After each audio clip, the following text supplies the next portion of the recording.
Une également, la lutte contre l'État islamique. Interpol aurait fourni aux services de renseignement européens l'identité d'une centaine de djihadistes soupçonnés d'avoir été entraînés à mener des opérations suicides en Europe. De quoi aider considérablement les forces antiterroristes.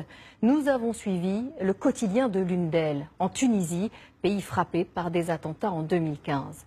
C'est la première fois que ces unités spéciales, l'équivalent de notre GIGN, acceptent d'être filmées. Un document rare signé Annie Bazar, Sharif Souari. Nous sommes quelque part dans la banlieue de Tunis. Ce commando de la garde nationale, d'une trentaine d'hommes, s'apprête à entrer en action.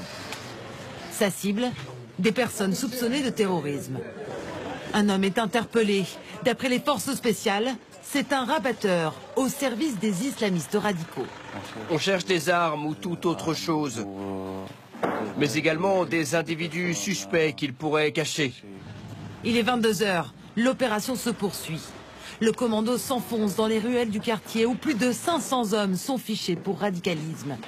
L'un d'entre eux est arrêté. Est-ce qu'on peut parler d'un petit Molenbeek? C'est un grand Molenbeek, c'est pas un petit. Bilan de la soirée, 3 arrestations, retour à la caserne.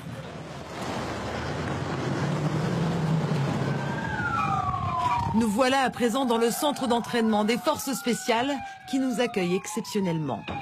Pour ces opérations très complexes, un savoir-faire et des entraînements incessants sont nécessaires. Cet exercice s'inspire de faits réels, la traque de terroristes en fuite. En tout, plus de 700 hommes sont spécialisés dans la lutte contre le terrorisme. Après les attentats et tout ce qu'on a vécu après la révolution, on a essayé de plus augmenter notre niveau. Certains de ces hommes sont intervenus lors de l'attaque sur la plage de Sousse il y a 2 ans. 38 touristes avaient alors péri. Nous partons maintenant à quelques kilomètres de Tunis, sur la base de Bir Bourakba. Ici s'entraîne une autre unité antiterroriste, l'équivalent du GIGN. Ces hommes sont l'élite de la garde nationale. Au cœur de leurs entraînements, les séances de tir de jour comme de nuit.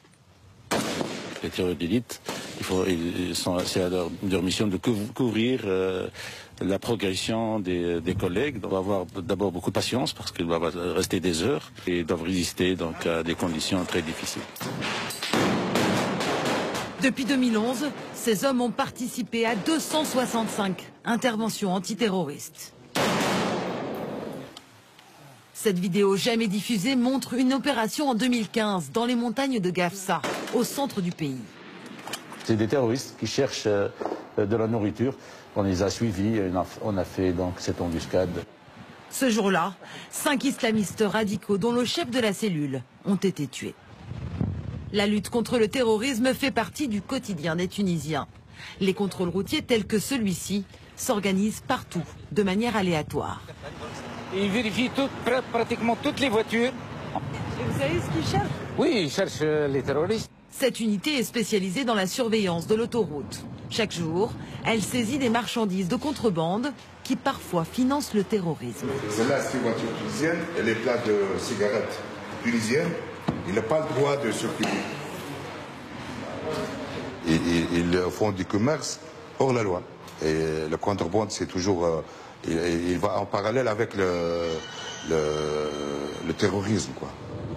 La sécurité des citoyens, une priorité pour la Tunisie.